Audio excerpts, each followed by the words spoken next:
Welcome to আহার এবং আজকে একটা নতুন টাইপের ভিডিও নিয়ে চলে এসেছি। এটা ছিল আমাদের most awaited trip, Darjeeling trip. আর এখানকারই ফার্স্ট ডে ছিল সিটংয়ে। তো আমরা রাতেই এখানে চলে এসেছিলাম, বাট ভিডিও করতে পারিনি বিকজ অন্ধকার ছিল পুরোই। আমাদের ফিরতে ফিরতে অনেকটা রাত হয়ে গিয়েছিল। আর আমরা এই জন্য পরের দিন সকালবেলা এটা শ্যুট করেছিলাম। আর এই জায়গাটা নিয়ে কি বলবো, মানে যা বলবো তাই কম। এটা ছিল সিটংয়ের লিনা হোমস্টে। এটা আমাদের যে ট্যুরস অ্যান্ড ট্রাভেলস কোম্পানি ছিলেন তারা আমাদের এটা সাজেস্ট করেছিলেন। বাট আমি কি বলবো এই জায়গাটা নিয়ে, তোমরা দেখতেই পাচ্ছ জায়গাটার নিজস্ব বিউটি কতটা রয়েছে। মানে আদার্স কোনো স্পটে আমরা যাই না যাই কোনো ম্যাটারই করছিল না, মানে জায়গাটা এতটাই সুন্দর ছিল।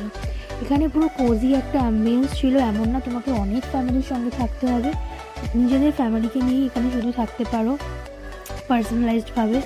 আর এখানে রুমসগুলো খুব হাইজিন মেনটেন করা ছিল। এখানকার খাবারগুলো তো জাস্ট সুস্বাদু ছিল। আর এই বাইরের তোমরা অ্যাম্বিয়েন্সটা দেখো কতটা সুন্দর ছিল, মানে পুরো গার্ডেনিং করা সমস্ত জায়গায়। তাছাড়াও রয়েছে এখানে বারবিকিউ করার ব্যবস্থা, মানে সব কিছু। তো লিনা হোমস্টে আমরা বলবো মাস্ট রেকমেন্ডেড। আর এখানে মেন খাবার, পাহাড়ি জায়গার খাবার দাবার একদমই ভালো হয় না, বাট এখানে আমরা যা খাবার পেয়েছিলাম, মানে 4 দিনের মধ্যে একদম বেস্ট খাবার আমরা এখানে পেয়েছিলাম। আর এখানকার চা তো নিয়ে কিছু বলারই নেই, এত সুন্দর ছিল। তো সব মিলিয়ে লিনা হোমস্টে মাস্ট রেকমেন্ডেড। তোমরা যারা চিটাংয়ে যাচ্ছ এখানে কন্ট্যাক্ট করতে পারো। বাকি সমস্ত কিছু আমরা ক্যাপশনে দিয়ে দেবো ডিটেলস, যদি তোমরা চেয়ে থাকো। আর ভিডিওটা ভালো লেগে থাকলে লাইক, শেয়ার অ্যান্ড সাবস্ক্রাইব করে দিও।